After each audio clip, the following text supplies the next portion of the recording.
So hi, everybody, and welcome to this session of Thriving Families Africa Summit. Today, we are leaning into a topic that touches every single home. How can we support both children and parents in building emotional wellness? And in my opinion, there's no better person to talk about this than Coach Wangari Mwangi, who I'm delighted to introduce. Wangari is a children's mental health coach who is passionate about helping kids and families to strengthen their emotional well-being. A big part of Wangari's work is equipping children with tools to manage their emotions, build resilience, and develop confidence, while also supporting parents to create safe and connected spaces at home. Her journey into this work came from her own experiences, which I know she will share in a bit, with menstrual struggles and realizing how powerful simple daily practices can be in transforming our outlook in life. Wangari believes every child has what they need for them to thrive. Sometimes they just need a little guidance to bring it out. Her mission is to help families move just beyond coping and instead build healthier relationships, stronger boundaries, and a deeper sense of connection together. Welcome to the Thriving Families Africa Summit. I am so delighted and honored to have you here, Wangari. I have watched you grow in this space, and it's just been such an honor to see you unfold. So welcome to this session, and tell us a little bit about you. Thank you. Thank you so much. I'm so glad to be here to be part of the summit. I'm, of course, always excited to talk about mental illness in our families. And I think the introduction has pretty much captured what Coach Wangari is all about. But just to emphasize further, I really, really enjoy working with children who are going through difficult moments, difficult times in their lives. And sometimes I feel those are the kids that need the most of our empathy. And I really like the opportunity to be part of that process, to really help us to be more compassionate and more empathetic, because at the end of the day, that's how we get the results we really crave for. And so I'm really excited to talk more about what it is that I do with parents and with their kids. Okay, all right. So yes, kids in trouble. You kind of get drawn to those kind of children. Is there a story there? Oh, yes, I was in trouble so much. Uh, And I guess I felt very misunderstood, which mm, as a result would land me in trouble. And to say this is not to take away any personal responsibility for mistakes done. It's just to say that there's so much that contributes to ending up in certain situations. And sometimes these things start at home, and that's a very real conversation. I know it's a very Gen Z like conversation to blame your environment or your parents, but I think what the conversation really is here, that we have to look at more than just the person. We have to look at where they're coming from, what are they equipped with, what are they even capable of handling, so that we can be able to actually know how to help this person, or how to live with this person, or how to grow with this person. And so, as somebody who has been on that other side, I bring an insight that maybe might be different. I bring some tools that might be different from what you're used to. But ultimately, the goal is to support the whole family through this, because when children are being naughty, for example, or when families are going through grief or divorce or sickness, it affects everybody equally. okay. And I'll just pick up on that line then of conversation. A child is in trouble constantly. They've been suspended even. They're in getting uh, letters, from parents, from school to the parents, that things need to change. There's a lot of behavioral issues. Just help us understand what is going on with that child. So actually, this is one of those fascinating things that bring brain science into it. Mm, Just because of how our brain works, it has a thinking part and emotional part, and that's just to really generalize the brain. But when we are, as the younger you are, the less control you have over whether you're using both parts of that of your brain or just the emotional part. So mm, when you come from that thought process, first of all, you have to understand that that means most kids will react emotionally. mhm, And so many times when we're trying to bring logic into misbehavior, in fact, when you just break it down to the smallest, a 2-year-old throwing a tantrum, and you're trying to explain to them that if they throw the cup of water on the floor, they will get into trouble, and it doesn't seem to be landing. It's because that thinking part of the brain is not on. And this applies all the way up to teenagers, especially when they are in trouble. Have you ever noticed, like, when a kid is in trouble, they seem to just continue being in trouble? Like, it's like a Yeah. spiral. And that's Yeah. just it. It's because you go into trouble, your brain goes into freeze, or or fight even. And so it kind of just doubles down on the worst things possible. And that's why, again, kids in trouble, their first line of response is empathy. Because a lot of times they're not even aware of the emotional response that they are in. And Mm. emotional responses require emotional, again, responses. You can't come with logic and be like, now you've been suspended, your whole life will be ruined. Those kinds of lines of thought might not land in that moment. They more need to be like, this must be so difficult, being sent away from school, getting into trouble all the time. Let's take a breath, let's take a breath. And that might be the thing you need to do first, even before going into the long-winded conversations as to what are the long-term effects and, yeah. Mm. And that's one of the hardest things for parents on this end, to first of all even wrap their minds around that when a child is in trouble, the first line of action, the first of many, when we think the first should be the first one of logic and engaging them to explain why and all that, but the first of many is to be able to connect with the emotional aspect. And you're saying empathy really, really works in that space. Yes, it really does, because they finally have someone to actually talk to about what's going on. Because I think that's with a lot of the parents I work with, that's what they say is the most frustrating, that they don't talk to me, but then are you the kind of person they want to talk to, So you kind of have to create an environment that welcomes that kind of speaking so that you're able to get past all these difficult behavior. And so something I tell parents, and this is actually one of those right on the top of misbehavior. You see, for example, you have a teenage child who sneaks out of the house to go drinking. When they come home and you give them a lecture, they're not in the state of mind, first of all, or maybe they're, even if we're not even talking about the emotional brain, it's just one of those examples where life tries to tell us as parents that sometimes discipline is not the first step. It's one of the steps, but it's not the first step. And a lot of times we have to have like safety, compassion, and those are the things that make our children feel like they can come to us when they're in trouble. When I grew up, I used to feel like the worst thing I could do when I got into trouble would be to call my parents. That would Mm. be making it worse. And as I became a parent, that's my greatest fear, that my daughter would get into trouble and be afraid to call me. I want her to know that regardless of what is happening, we could get through it together. And while this might seem very dreamy when they are teenagers or when they are young, I need you to like look to the future. When this child is no longer under your control, how do you expect them to take advice from you or all those things? It's again that kind of environment that you've been able to create that allows them to come back and feel like, yeah, things are going wrong. Let me call my mom. Things are not working. Let me call my dad. Yeah. Okay, so we are focusing more on connection, at the level of connection. And I think we have this common phrase, connect before you correct. Okay. Yeah. Sometimes it Mhm. sounds, okay, nice, pretty words out there, but what you're saying is there's need to connect at the emotional level before correcting, because correcting is what has to do with the thinking part of the brain. Okay. So, our conversation today is supporting emotional wellness in kids and parents. So what does thriving look like when it comes to emotional wellness in families? Okay. Honestly, someone would think thriving means that there are no problems, but actually that's not what it means, or rather how I look at it. I think thriving means that you're equipped to deal with whatever kinds of situations. Things will get hard, mistakes will be made, all those things will happen, but you feel less panicky when your child is throwing a tantrum, maybe when they're not doing so great at school, when they get their first boyfriend or girlfriend. We're trying to get through those motions without panic. We're trying to feel like we have everything we need to get through tough talks, hard moments, even things like grief and loss, which apply beyond death, even like just helping your kids losing friendship, gaining new ones, moving schools. All those things are those things that throw us off as parents all the time. And so what a thriving family looks like to me is a family that's able to work through those things consistently. They're able to self-evaluate and see what things they need to change. Their rules are more fluid than army like.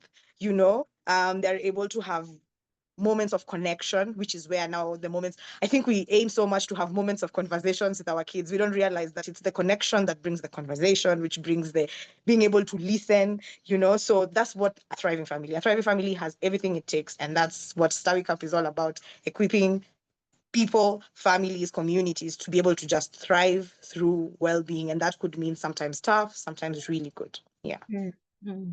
So when we keep talking about connect, what does connecting look like? What does that even mean? I think connection means different things for different people. I think it's very, especially personality based or value based. Some families connect because they share meals, they pray together.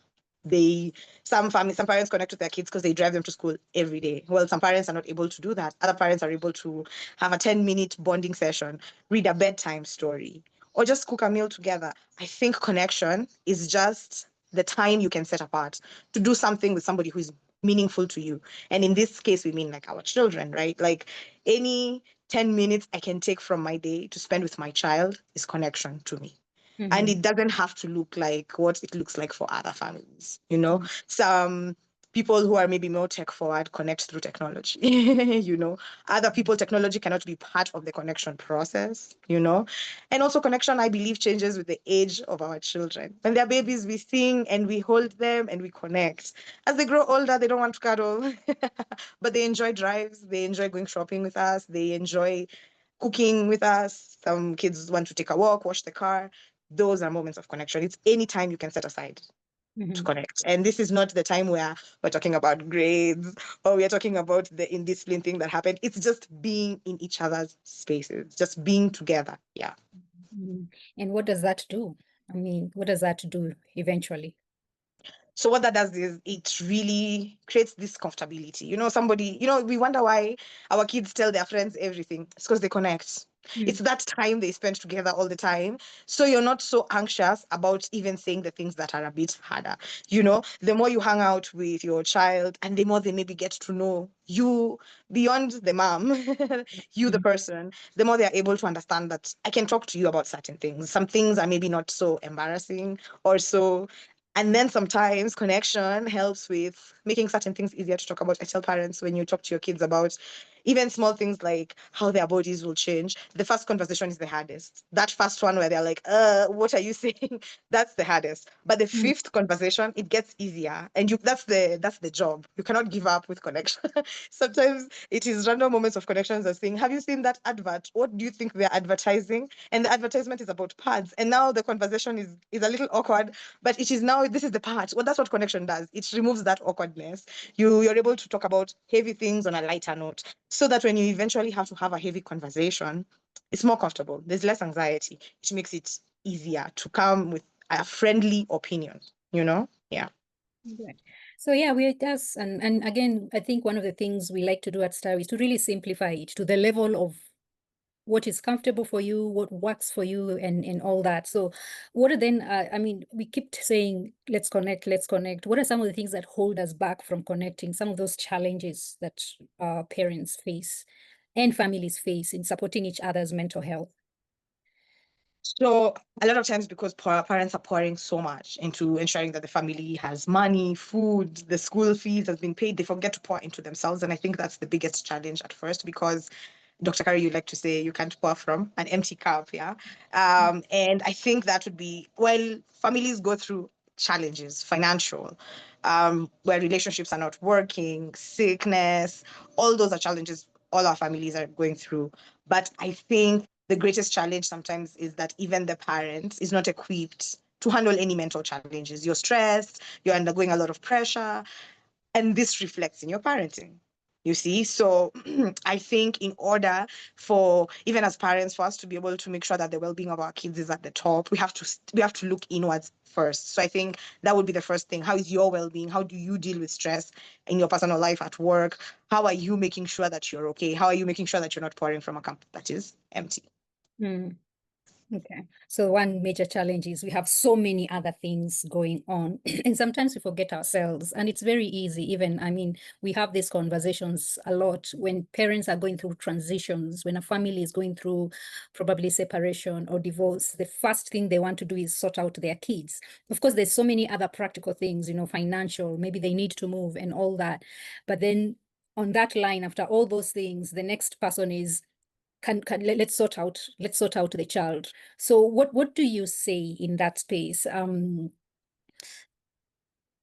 Look at your own cup as you're working with the child, or do we do it alongside, or it depends? Tell us from your experience. So I think we should look at wellness as something that should not only be reached out for in an emergency. We don't need to wait for the divorce or the separation or for someone to die or for schools to be moved to ask for the help. These are tools that help in even simple routines at home, just basic things. So my first thing would be, let's try ask for help before we get there.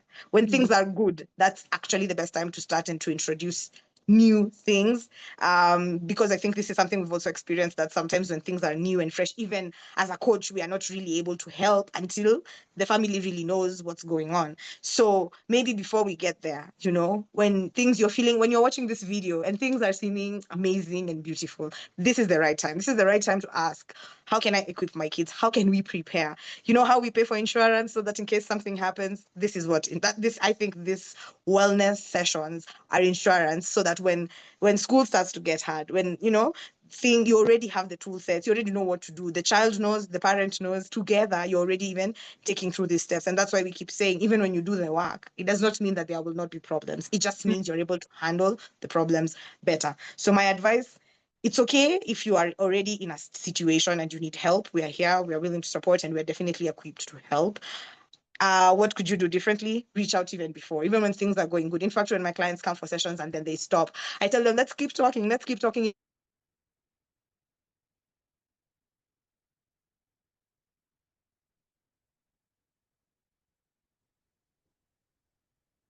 Hello? Hello, Yes. you froze Okay. a little. So you Sorry. tell your parents, let's keep talking. Mm-hmm. We just, let's keep talking. Let's see how we can prepare for, as we're just moving along, as our kids are transitioning from junior school to high school. Let's talk about those transitions. Let's equip them to go through this change. Let's consistently have conversations helping them deal with friendships, fights, sibling rivalry. Let's not wait for the siblings to fight to talk about sharing and compassion. No, no, no, no. When they're playing together, is the time to point out, wow, see how compassionate you guys are to one another. I love that. I really like it when I see you playing calmly together. Because as parents, we're very wired to only comment on the bad stuff, by the way. We say nothing, and then when they fight, it's you guys are always fighting. You can never get along. Let's meet our kids before the situation is on fire. When I talk to my kids, we always use the traffic lights to measure the intensity of a situation. So if something is at a green, we are good. Orange, we're starting to get concerned. We could go either way. Red, some things are bad and things need to be done to bring it back down. So a lot of times people ask for help at a red. But what we are saying is orange and green are great places to ask for help too. That keeps us away from the red zone completely. Okay, all right. So before even we ask for help, before we get to the point of we are looking for a coach, what are some of the practical things that parents can do at home every day? Because one of the things, we are big on at Stawi is not to make people dependent on Stawi or on coaches. What are some of these things that parents already may even be doing, but can emphasize on in their toolbox, and any other new ones? So daily practices are a great thing. You can insert some daily practices into your schedule as it is that are geared towards wellness. For example, having like a specific set of questions you ask after a school day, just so that it doesn't matter if nothing bad happened. The day something will happen, you already have the system in place to talk about it. So, and I think a lot of parents already have this, where you ask them, how was school today? But then, at times we get so tired of being told it was okay, and we were like, I don't need to ask it. I'll just be told it's okay. No, imagine that day was okay. One day you will ask and the answer will be different. And that day you get to show them what it looks like to have you be there for them. Another thing we can normalize in our daily practice is to just name feelings. It's a very simple but very effective practice. Just naming feelings, even helping them by being like, you seem, asking, how do you feel? Are you angry? Are you sad? Once you name a feeling, it's a lot easier to figure out what to do with it. Once I know I'm angry, and even when we talk to our kids in the camp, we say sometimes these feelings can be very confusing. Sad looks like angry looks like sad, disappointment is angry and sad. So when you practice naming it, you're really able to understand what's going on with me right now. Because you have to think about it. Am I angry or am I sad? Once you've named it, it's so much easier to be like, so what do I do when I'm angry? Or what should I do now that I am sad? Also, just create family rituals that promote wellness. Is it a prayer before bedtime? Is it a walk once a week? Is it a meal prepared together? Is it the drive to school? It doesn't have to be complicated. It doesn't have to be out of the way. It can be part of your daily thing. It's just something you're really committed to doing together. What this does is, in events that your kid is struggling to share something that they're going through, they know, me and mom always take that walk. That would be a good time to just talk about whatever it is that is going on. Another thing is just doing activities together. Things, and that's again, it references to the other point: walking, cooking, cleaning, activities that you guys are able to just keep busy next to each other. Those are really great. And lastly, practicing gratitude. Gratitude is a really strong tool, even in helping kids understand that maybe things are not so bad. Gratitude fixes despair, actually. When you're able to pick out how many things you're grateful for, you kind of lower your despair levels, because it's like, okay, maybe life ain't so bad. I at least have 3 things to be grateful for. And when I start gratitude exercises with my kids, they're very generic at first. It's, I'm grateful for my family, for my teacher, for my mother. And the next day, it's the same 3 things. But you see, there's a thought process you're triggering in their brain, and that's what we're trying to create. A thought process of thinking of, what am I grateful? What do I have that I can be grateful for? And a lot of times social media and even our brains are wiring us to always look at the bad. Like, what don't I have? Oh my God, they have a nice car. They have so we are trying to bring it back home and teach them how to just appreciate the little that they have. Let them say thank you for the ugali, or for the chicken, or for the hot dog, or for the donut that they probably wanted for a really long time. It's in those small pockets of joy. Yeah. Okay, all right. So gratitude really makes a difference in terms of their wellness. All right. So I'm here sitting, for many of us, I'm a Gen X, you're a Gen Z. Are you a Gen Z? Millennial. You I'm are a the younger. millennial. You're a millennial. Okay. Mhm. And there are just very many different things that we are being required to do for our children to be mentally okay. And yet we didn't really grow up in those spaces, and we say we turned out well. Just speak into that space. Yes, I really acknowledge that we did grow up in very different environments in the different generations, and it really shows by how we handle things. And ultimately, we have come to where we don't seem to understand Gen Zs because they're like too emotional, too in touch with their feelings. Mm. Um, this is what I like to say. Each generation is affected by the environment that they grew in. And our grandparents could probably be the farthest attached to emotions that we could check, for example. But that's because they grew up in a place where people are more focused on surviving than how you feel. It was just to get through it. And actually, we should be grateful that this is where the Gen Zs are. It just means that there's less things to worry about, that now feelings have risen to the top of that list. It's because our parents have been able to curate such a beautiful life for us, by the way, that now we are not worrying so much about certain things, we're worrying about other things. The baton has really passed on. But in order for us to get along, we have to understand each other's generations. But also there are things like wisdom that come into play. Sometimes I think we are putting a lot of pressure on the youngest generation to understand all the other generations without having put any pressure on the older generations to understand the generations that are coming in front of them. And I usually say sometimes those speaks, they seem so big. And ultimately, conversations demystify everything. If you feel like you are coming from a generation so different from your child, imagine, talk about it. Tell them what it was like for you. How did you guys handle things as you grew up, so that they understand where you come from? then listen to them about what's PC right now, politically correct PC. What's happening right now? What things are we trying to be more aware of right now? And maybe you might not agree with everything, but it will give you an understanding of their mindset, of their motivations. It will also give you enough, what is it called, enough lingo, enough of the language to participate in the conversations actively, so that you're not feeling so lost when they talk about narcissism and depression and anxiety and you're just wondering what's the difference. Equip yourself. These things are out there. It takes a bit of work, but it's across all generations. So that's why I'm saying, as parents, it's our job to talk about our experiences growing up. It's also our job to listen and to learn so that we can come into an understanding. And sometimes agreeing to disagree is okay. It's okay that you feel like people should be tougher. And it's okay that they feel like people should be softer. We can always find winning arguments from whichever side, is what I believe. But once we have that understanding, the generational gap breaks. You see, and sometimes it's just that while there was a certain generation of women who are fighting for the right of women to vote, right now, that's not what women are fighting for. You understand? And I read somewhere something that said that, and it was really powerful. They said the struggle changes over time. There was a time where Black people just wanted to be recognized and acknowledged. And now that's not even where we are. We are fighting different struggles. And that's exactly how it works, even with the generational gap. What you guys fought for is different from.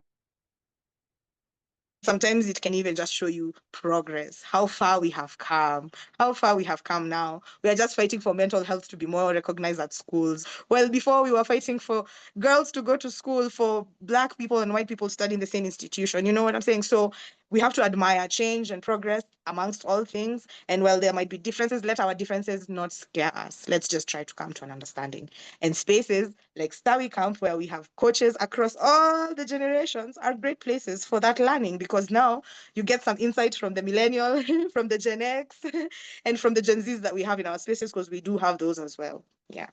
Amazing. Yes, and I like that. Really just opening up spaces for every voice to be heard across the generation. And really, this Thriving Summit, we'll be having, we are going to be hearing from young people, from Gen Zs and their perspective, and millennials and like you and their perspective, because really we need to create space. What we do not know, we find ourselves resisting a lot. We push back because we don't have information. So what you're saying is open yourself up, share, but also listen, and listen to understand, and be okay if it sounds totally off and unlike what it is, or just too far off based on the values that you have.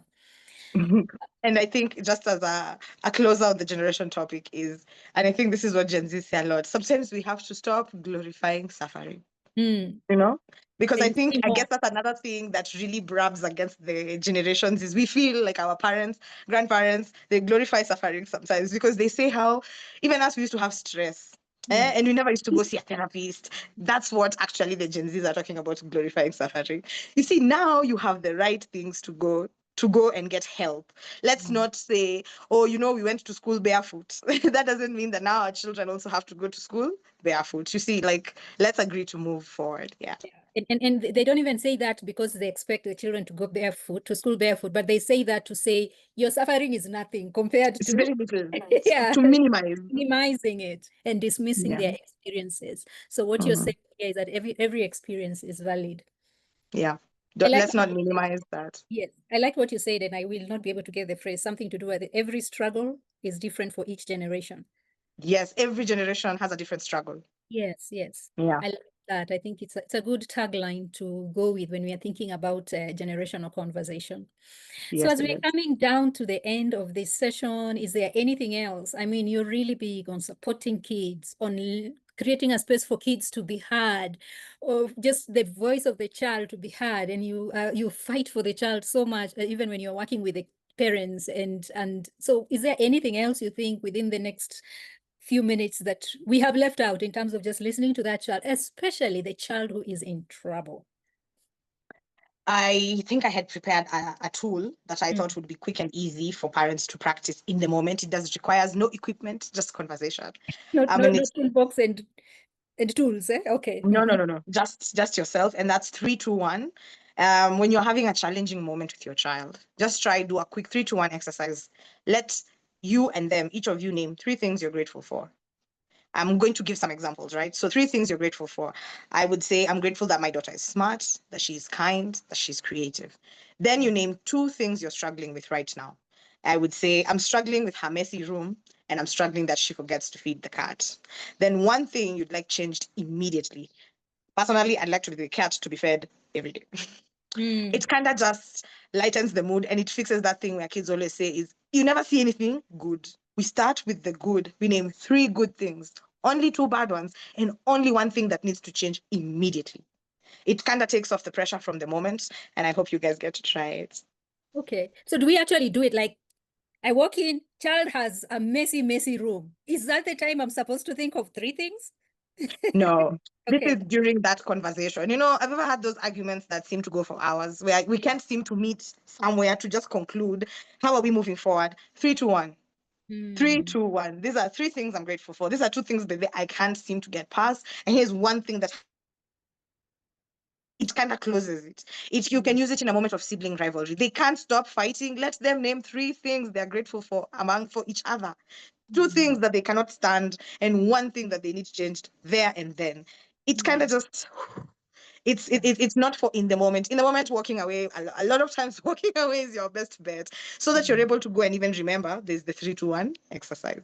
But when things are seeming like the conversation doesn't seem to be getting anywhere, we can use this. Yeah. Okay, all right. Thank you so much, Coach Wangari, for sharing your story, for sharing your expertise with us today. And you have really shown us that emotional wellness is not really just about coping, but it's in the everyday that we are doing things and the little activities here and there. As we touch down again, I usually like to let my interviewees say, there's this one thing I had prepared for, but I have not said. Is there any before we close? I think I've been able to pretty much cover what I prepared. Mm. Check out our pages for more stuff that we are saying about thriving and about wellness. We have so much more to say there, even if right now we've only been able to pack what we can to this session. And I can just close with saying thriving families are not perfect families. Mm. Yes. Thriving families are not perfect families. Thriving families are? Families that are connected, families that empathize with each other, and families that use just simple tools to manage their difficult moments. Thank you so much, Coach Wangari. And I know we will continue to have this conversation within the webinars, within the summit, and outside of this summit. And you will get more details about how to find Wangari as we close down this and as we share these recordings out. Thank you very much. Thank you.